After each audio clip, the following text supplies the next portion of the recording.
আসসালামু আলাইকুম। Hi guys, good morning. কেমন আছেন সবাই? আমি আসছি তো আবার আপনাদের মধ্যে প্যাচ লাগানো কথা বলার লেগে। আমি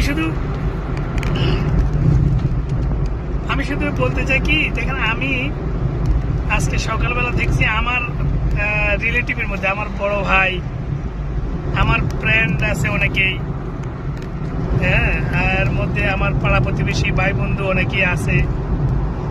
এরা এখনো শেখ হাসিনাকে নিয়ে এখনো মানে ফেসবুকে স্ট্যাটাস দেয় বা কোনো ভিডিও আপলোড দেয়। আমি বুঝি না, মানে ও তো একটা সাইকো ছিল, ও তো সম্পূর্ণ একটা সাইকো। আপনাদের কি একটু মন কাঁদে না যে এই যে ব্যারিস্টার আরমান